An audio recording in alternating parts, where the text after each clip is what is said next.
The latest statistics from the Department for Work and Pensions, DWP, show that 661,620 personal independence payment (PIP) assessments were conducted over the phone between February 2022 and January 2023. The figure accounts for 66% of all assessments and includes new claims, award reviews and change of circumstances. Data shared earlier this year by Minister for Disabled People, Tom Pursglove MP, shows 69,570, 7%, of all assessments conducted over that same period were done in person through a face-to-face consultation. There were also 179,390, 18.1%, paper-based assessments and 69,140, 7%, completed over a video call.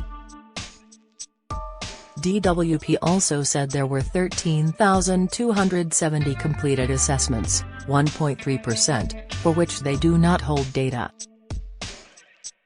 To help people prepare for a PIP assessment, below is everything you need to know about them, whatever the format. How to prepare for any type of PIP assessment. If you are invited to attend a PIP assessment, as part of a new claim or an award review, it could be in person, over the phone or by video call.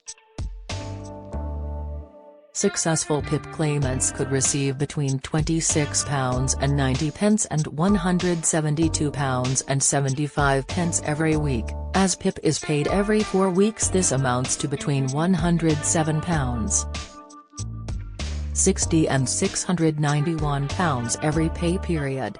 It's important to be aware that Adult Disability Payment (ADP) has now replaced PIP for new claimants living in Scotland. Existing PIP claimants will be transferred to the devolved payment by 2025 in a staggered approach. Nobody needs to apply for ADP and there will be no break in payments. However, the consultation process is slightly different and face-to-face assessments will only take place if necessary or at the request of the applicant. Find out more here. PIP and Adult Disability Payment Rates 2023-24 Daily Living Component Enhanced, £101. 75 Standard, £68.10 Mobility Component Enhanced, £71 Standard, £26. 90 What is a PIP assessment? The PIP assessment is an opportunity for you to talk about how your condition affects you. It's not a diagnosis of your condition or a medical examination. The DWP will take into consideration evidence from the assessment to decide if you should be awarded PIP. A health professional will carry out your assessment, write a report and send it to the DWP decision maker. Talking about how your condition affects you. A helpful guide on the Citizens Advice website says that you should be prepared to talk about how your condition affects you even if you've already detailed it on your PIP evidence form, the PIP-2 document. This can be hard to do, but it will really help if you can talk about the kind of things you have difficulty with, or can't do at all. For example, walking up steps without help or remembering to go to appointments. How your condition affects you from day to day. What a bad day is like for you. For example, on a bad day, I can't walk at all because my injured leg hurts so much. Or on a bad day, I'm so depressed I can't concentrate on anything. It's also a good idea to have a copy of your PIP evidence claim form with you for telephone, video and face-to-face assessments. That way you, or something with you, can refer back to it. Observations on what you say and do during the assessment. The assessor will use the information you gave on your PIP claim form but also draw opinions from what you say and do on the day. For example, they might ask you how you got to the center for a face-to-face assessment. If you say you came on the bus, without further clarification, they could make a note stating that you can travel alone on public transport, unless you highlight otherwise. You might also be asked to carry out some physical tasks during the face-to-face assessment. Don't feel you have to do things that you wouldn't normally be able to do.